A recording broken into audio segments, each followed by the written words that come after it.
In here, welcome back to my channel. I'm going to do a brief video for you highlighting, discussing, and reviewing the fragrances that I took on my last vacation.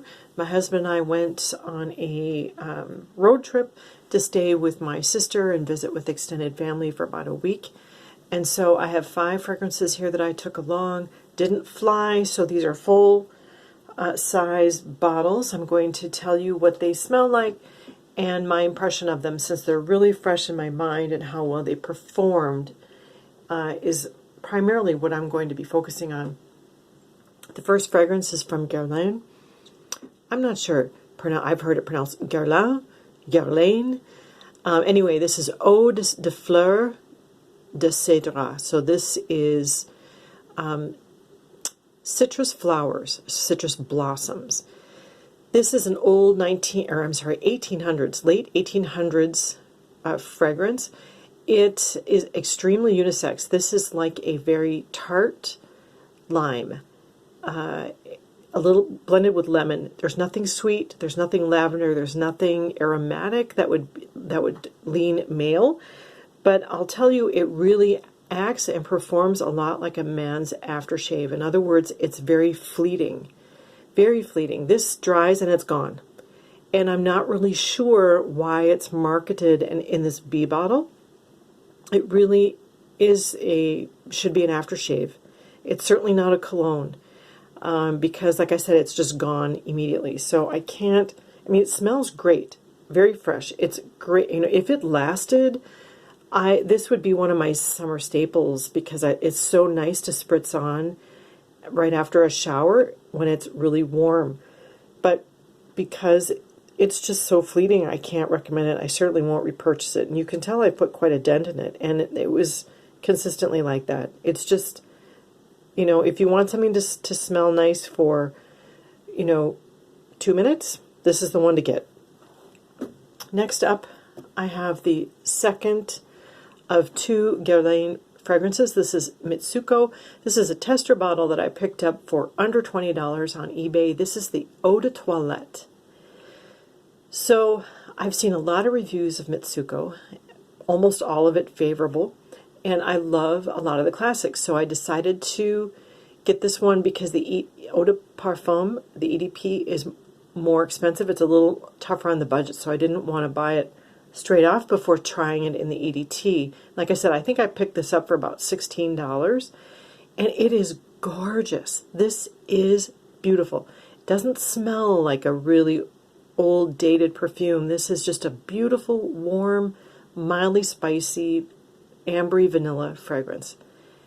In this ODT, in this Eau de Toilette formulation, it really only lasts about 30 to 40 minutes. And it only projects mildly. It's basically a skin scent once it dries, but it is beautiful. And so what I plan to do is use this up, enjoy it, and then get the EDP as soon as I can. From what I understand, the EDP lasts really, really well, performs beautifully. This one does not. So I can't recommend the EDT, but when I do get the EDP, I will put it in a haul video and review it someday in the future. But absolutely gorgeous.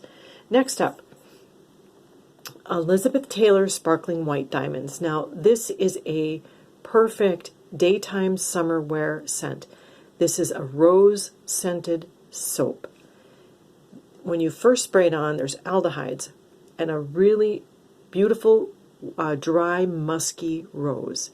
It's very white musk dominated. From the beginning of the fragrance to the end, it's all about white musk.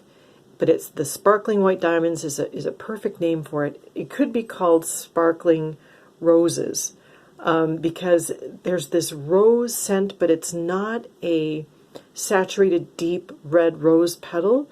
It's more like there's, you smell and you're like, oh, there's roses wafting in on the breeze that you're smelling. And it's really more about the white musk and the soap on this one. So perfect for daytime wear in the summer when we were spending a lot of time out on my sister's deck in the sunshine, enjoying the warm weather, and you just want something to feel fresh and clean. This bottle is under $20 for a full 100 ml. Performs 2 to 4 hours, nothing spectacular, but for this price I don't mind, and I would definitely repurchase. I highly recommend. If you like soapy white musks, this is something I highly recommend you giving a try. I have 2 more. Burberry Woman. Now, I had seen this reviewed several times. One reviewer in particular had said this was one of the strongest perfumes in her collection, and I love strong perfumes. I'm always looking for something that smells good and lasts. And I would say this is maybe a 4-hour performer. Nothing really that blows my mind. This is kind of a preppy, outdoorsy take on a warm vanilla for women. It sprays on, there's a bit of a citrus, kind of a warm yellow citrus with some yellow florals blended in, and then in the base it's really all about this kind of preppy, powdery vanilla. And it lasts, like I said, no more than 4 hours on me, not super strong, doesn't project like crazy. I'd say it's average. It's an average performing modern perfume. It's very pretty, it's very womanly, it's not sweet. Like I said, if you like a dry, kind of musky vanilla, this is worth trying, but it's very much a daytime scent and not super long lasting like I had hoped. And then my last one, this is Kiss by Rihanna. This is a celebrity scent. I use this one by far the most. I went through over half the bottle while I was there. This is beautiful. This is kind of like a warm, sparkling, clean vanilla fragrance. And it's very creamy and lactonic. It's very addictive. When you start wearing it, you want to just keep going back to it and reapplying it. It performs about the same as Burberry Woman, and I didn't even mean for this to happen, but these two have similar vanillas. So this one is a little more outdoorsy. This one is a little more maybe youthful, a little sexy. This one's a little more creamy of a vanilla, but they're both vanilla fragrances, and I didn't even mean to do that. So this is really, really pretty. Performs about the same as Burberry Woman. There's a bit of a freshness and cleanness. There's probably floral notes blended in here, but you don't pick up any florals at all. This is not a floral. It's, for me, the experience is a warm, lactonic vanilla mixed with white musk. So if you like vanilla, you like musk, this is maybe even slightly soapy, maybe slightly shampoo-y. It depends on the type of soap and shampoo you use. It's definitely not bar soap material. But it's just gorgeous. I highly recommend this one, and this one is also very inexpensive. I know I paid under $20 for it for a full bottle, and like I said, it lasted a good 4 to 6 hours. This is the perfume I wore most.